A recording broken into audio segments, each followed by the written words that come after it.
Hey. Hey, Thomas.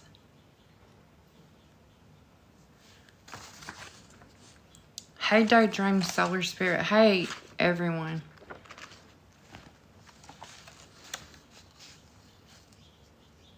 So, if you're joining me for the first time, my name is Erica. A lot of y'all have seen me before and are rejoining me, so I appreciate all y'all coming back to find me. So let me, if y'all will be patient just a few minutes and let me get a few more people in here so y'all don't have to hear my story over and over again. I'm sure some of y'all could tell it better than I can at this point. About my death and living and life. It's a rainy day here, and I was meditating and talking to a friend, and I just sat in silence for a moment, and I was reminded that I have this message from the Council of Nine. So I'm just gonna, if y'all will give me a few more minutes. Some of y'all probably...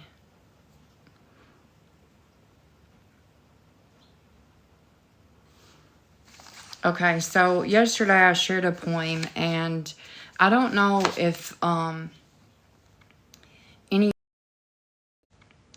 any of you will understand the depth of that. I know many of you do, and many of you will. But there are some conundrums that we face right now, and many of us are wondering what should we be doing, or what should we be saying? Should we protest? Should we sit still? And I know that we're all on a different path. I know we're all on a different journey. No one can walk the road that you choose to walk. You have to, hey everyone, okay, so you have to choose what's best for you. But I do want to share a letter. I have received this a long time ago, and I guess I sat on it thinking that I would know the right time to share it. So, hey, Miss Joan. Hey, Tabitha's World. So, let me just briefly tell y'all my story, and then I'll read the letter to you, okay? For those of you who haven't ever seen me before, my name is Erica, and about 10 years ago, I was placed on hospice with a rare, incurable, terminal disease called multisystem atrophy, or Shaw-Drager syndrome. I was fully expected to pass away within 6 months to a year. I made a living will. I made all the preparations to, as if I were going to die. I wrote letters to my children. I made videos for after I was gone. And I was fully prepared to die within that year. Now, at the end of this year, when I was still living, I decided that I had a choice, and I could give up or give it all I had. So I chose the latter of the two and decided that I would fight for every breath of life that I took after that.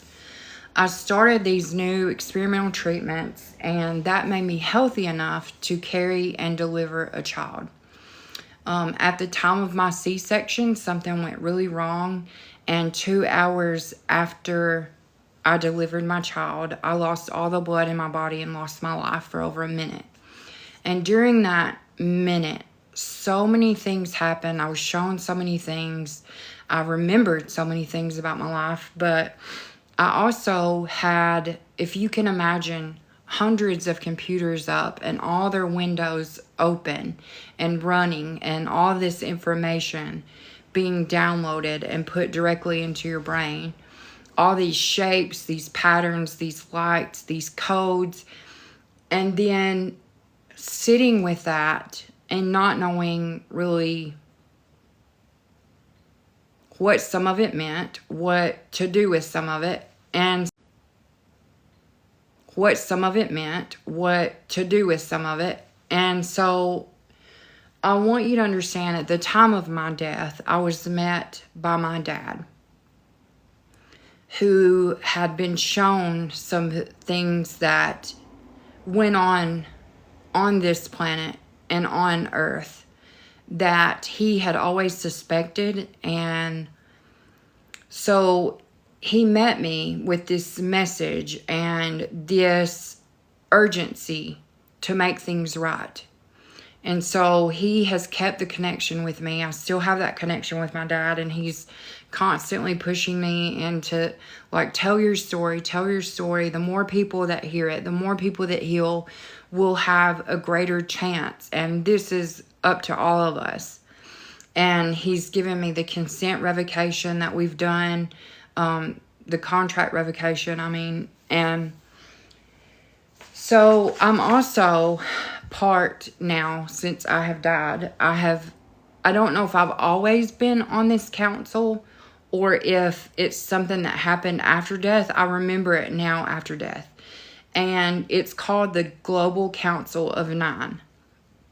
And it is the 4 original tribes, a male and a female from each of the 4 original tribes that were on Earth. And they come together, and then what makes the 9th is all of these otherworldly, interdimensional beings. And so we come together and we talk about things that are going on in the world, and we talk about a fire is in the center of us, and we talk about things and events that are going to be happening, and what we need to know as part human ourselves, and what we need to help others with. So this morning I was talking to a friend, and I realized that this letter has been given to me months ago, and I never read it to you because I didn't feel like it was really anything that was new. I was saying the same things over and over again, and I feel like I'm delivering the same message. But here's what we need to understand. We need to hear it. We need to continue to hear this hopeful message. And so the Council of Nine gave me this letter to humanity. And so I want to read it for you now. It's rather lengthy, but just bear with me. And it's a call to evolve and to step into the light and usher it in and hold time and space. So anyway, it says, this is the most important message that you will ever hear. Humans, you are all at the brink of something extraordinary. The world that you've known, the systems that they have built, and the lives that you've led have all brought you to this pivotal moment. The winds of change have already been blowing, and they will not wait for anyone to catch up. But you, yes, you, each one of you, hold the key to what happens next. We have witnessed the beauty and brilliance that you are all capable of. We've seen the light that you carry, the compassion that you've shown, the creativity that you've harnessed, and the love that all of you share. But we've also seen the destruction, the separation, and the fear that has kept you from fully realizing your potential. Now is the time to choose. Now is the time to evolve. What does evolution mean? It means shifting, not just in body, but in spirit and energy. It means understanding that you all are connected and that your fates are intertwined. No longer can you afford the luxuries of seeing one another as separate or distant. No longer can you live as though your actions do not ripple across the world, affecting the lives of those you may never meet. It is time to live as if you are part of one great living organism, each of you playing an intricate and vital role. To evolve means to listen to the earth, to each other, and to your own hearts. It means to act from a place of wisdom and not fear, a place of unity and not division. To evolve is to remember the deep truth that you were born not to conquer the earth, but to live with in harmony. Your species has the ability to create miracles. Your species has the ability to create miracles. You've already done it in so many ways. But imagine for a moment if you put that same energy into healing, into understanding, and into building with purpose. Imagine a world where every person, every community, and every nation works together toward a single goal: the flourishing of all life. It starts with you. Every thought, every word, every action is a seed. What kind of world do you wish to grow? What do you wish to leave for future generations? Your evolution begins with your choices now, in this present moment. Do not wait for others to lead. The change you seek begins within your own heart space. It starts with the way that you see yourself, the way you see each other, and the way you see this Mother Earth. Each and every day is a chance to evolve, to choose compassion, to choose kindness and unity. Every single day is a chance to evolve. You have more power than you realize. You each are the stewards of this world. You are its caretakers, its dreamers, its builders. But you must remember the true power of your species lies not in your ability to dominate, but in your ability to love and understand.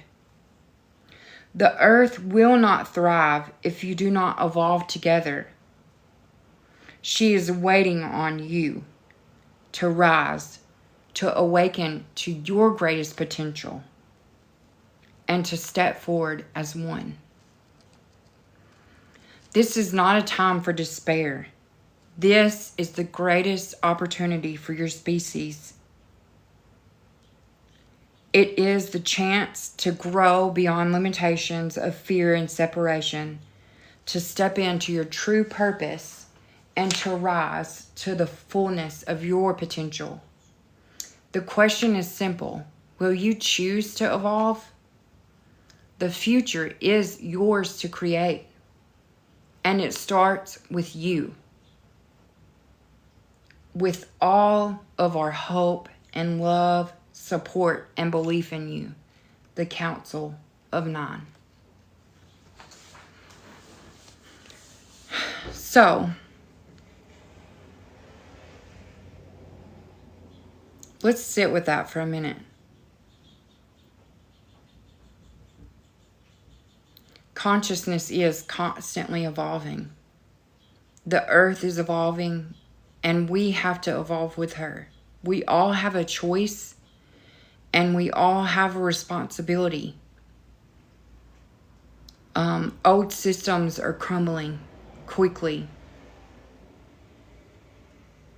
We are seeing our government and our leaders and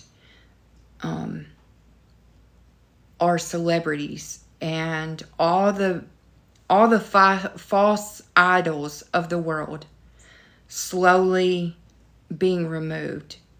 And that is because all of your ascended masters throughout time and space are here with you right now. They hold ancient wisdom and knowledge that they are trying so desperately to get you to choose. We all have a choice. When I talk about New Earth, a lot of us have had this understanding, and I don't really know what that looks like, but I'll tell you this: love conquers all. I got a confirmation today that love is maybe slower, but it's working. I'm given constant confirmation about this, and I'm going to tell you something really important right now. We can choose to watch the show, well, for lack of better terms, Thomas, help me out here. We can choose to watch this shit show go around us and be consumed, or we can choose ourselves and our families and our communities. Leaders falter and promises wane.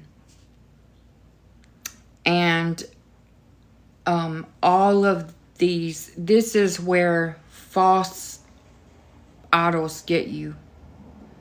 Worshiping people, thinking that's looking for an external savior. Whenever I've shared with many of you that at the time of my death, I held a very strict religious doctrine within my heart and within my head and within deep in my bones. There were things growing up that I thought everyone did, like thanking nature and asking for what we could take. I thought everyone did that, but apparently not. So I have always felt connected to the spirits of the land and the energies of the earth's inhabitants before us. But I was always told that that was wrong. In my religious upbringing, I was told that all of that was wrong. And I'm telling you now, there's a reason why we've been taught to believe that. It's because less than 1% of the world's population holds all the power and finance. I'm telling you now, things will change. I have seen a new earth, and I have seen that it's a choice. And so you will hear a lot of intuitive people saying it's a choice. You can choose it.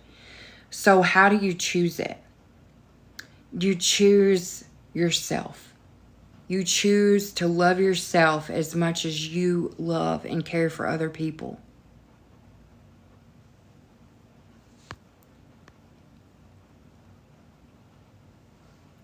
So in your NDE, you were shown a visual of New Earth.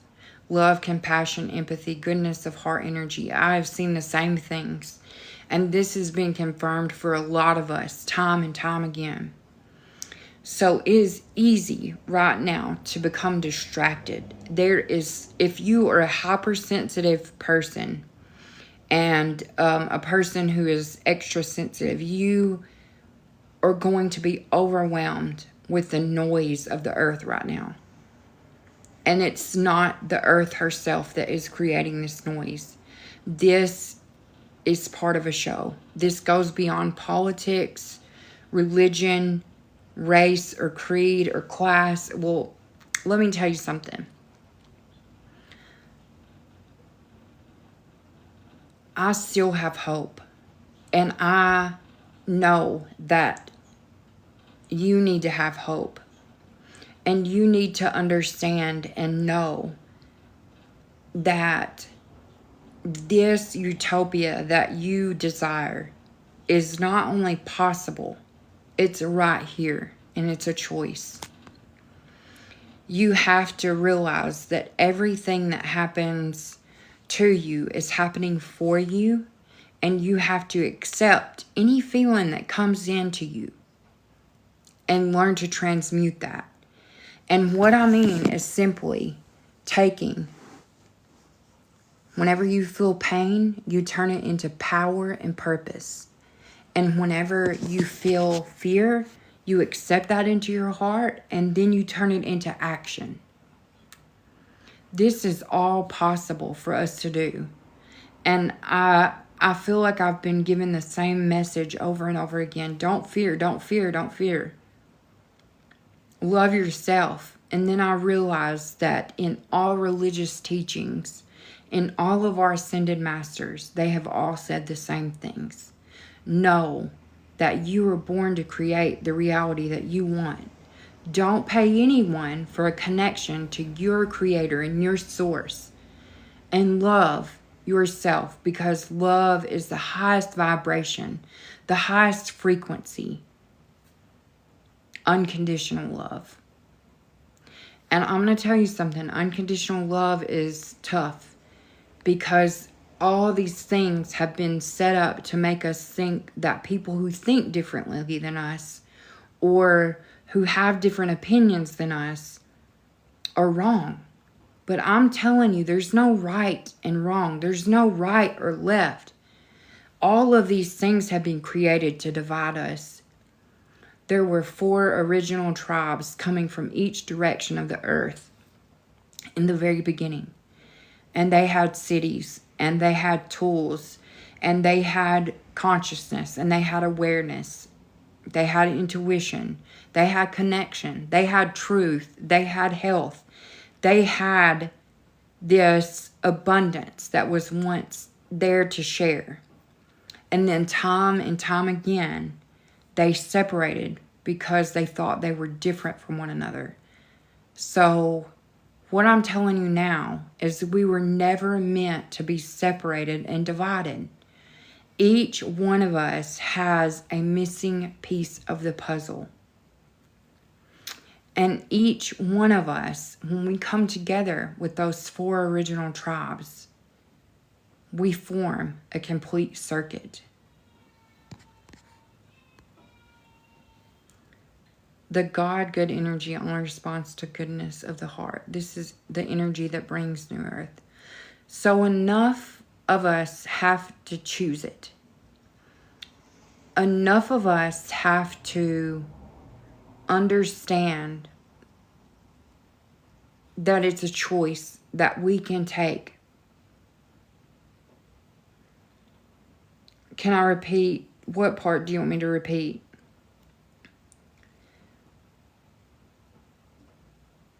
So what are your thoughts on the story of Babylon and the reference to people staying separated?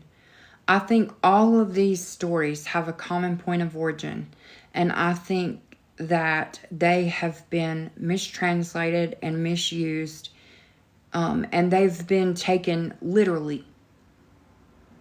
And we are meant to know we were never supposed to lose our own culture, our own beliefs, our own intuition.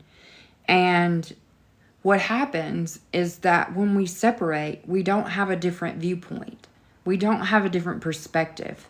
So if we're constantly choosing to be surrounded by people who are like us, and think like us, and act like us, and talk like us, and walk like us, then there's no challenge. There's no evolution. And I'm telling you now, okay, let me get to some of your comments. So the reason that in some points, the original tribes were separated because they had differences of their own. And then one time on Earth, when they stayed connected, they got so powerful that and they were coexisting in harmony, so they were destroyed.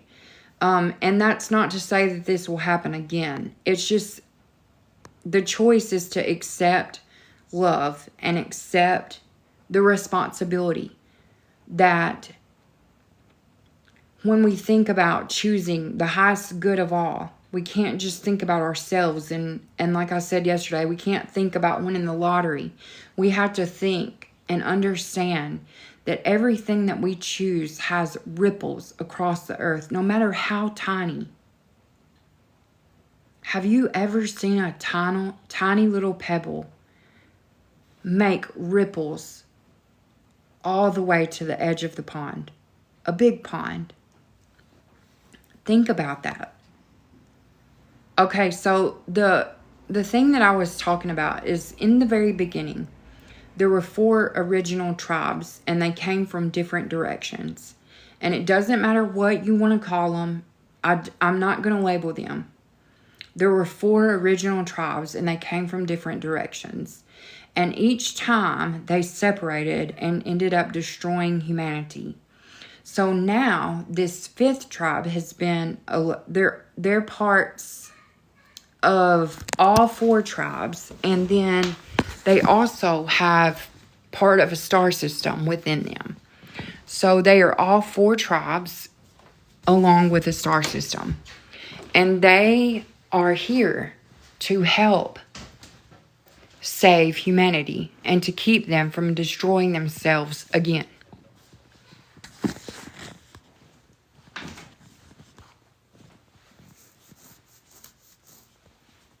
The choice is God or ego. We have already lived the lateral.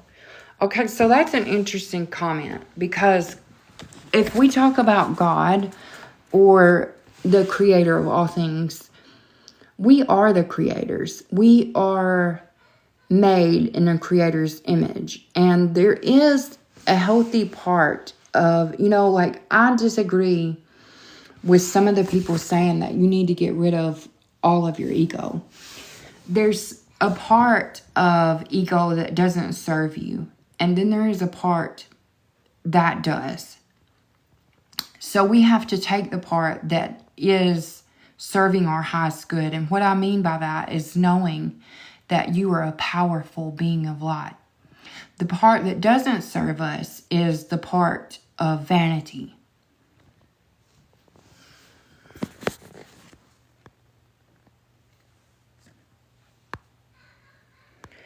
Okay, y'all, I may have to go. I think Olive is already awake. So thank y'all for sharing time and space with me. I am trying to figure out how to go live on YouTube because I want to move over there. And know today, like, really, if you didn't hear the first letter to humanity, please go back and listen to that, because that's from the council. And they said that this is the most powerful message you will read. So please do that. And I want you to know today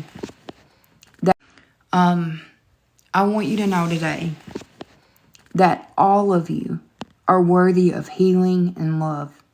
And all of you are powerful beings of light. I will post, I will post today's letter. I'll do that. So all of you are worthy of healing. Heal your past traumas, because whenever you go back to heal a part of yourself, I'm still working on this with Thomas to figure out the Fibonacci sequence and how we expand ourselves. And so anytime you go back to heal yourself, it expands yourself. And so that creates a new, bigger version of yourself to do more good. So listen, I love y'all. And if y'all have questions, message me after this and I'll get back to you as soon as I can. I love you. You're all worthy of healing and love. Be good to yourselves and be good to others. I'll see you soon. Love y'all.